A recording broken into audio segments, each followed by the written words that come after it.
Hi friends, வணக்கம். இன்றைக்கி லஞ்சுக்கு பார்த்தீங்கன்னா நான் நண்டு கிரேவியை வச்சு சாப்பிட போகிறேன். அது எப்படி செய்யலாம் அப்படிங்கிறத ஒரு குயிக்காக பார்த்துடலாம்.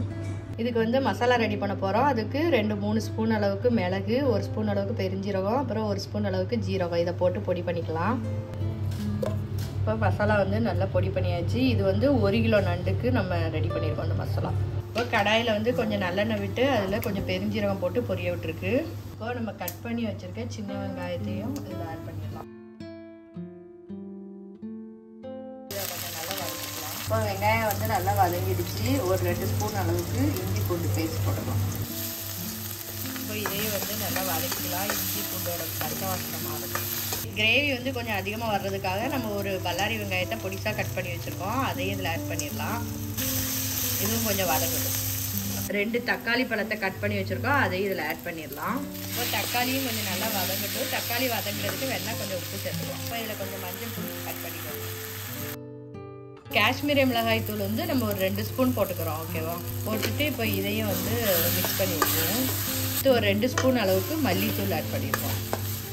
இப்போ இதை அந்த மசாலா வந்து கருகாமல் கொஞ்சம் அந்த எண்ணெயிலே கொஞ்சம் ஃப்ரை பண்ணிக்கலாம். இப்போ மசாலாலாம் நல்லா வதங்கிடுச்சு. இப்போ நண்டை வந்து எடுத்து போட்டுருவோம்.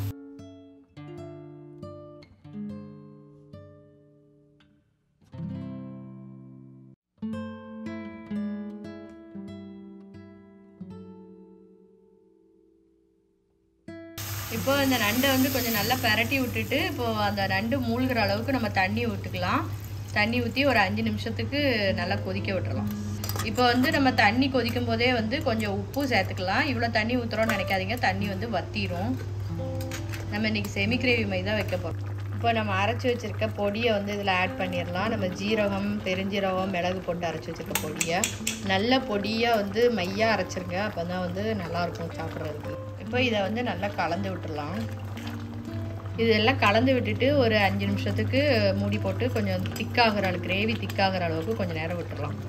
இப்போ இதில் வந்து பச்சை கருவேப்பிலை ஒரு கொத்தும் மல்லி இலையும் போட்டு இறக்கிடலாம். லைட்டாக வந்து இப்போ பெரட்டி விட்டுடலாம். இப்போ இது கூட நான் என்ன வச்சு சாப்பிட்றேன் அப்படிங்கிறத பார்க்கலாம். ஓகே ஃப்ரெண்ட்ஸ், நான்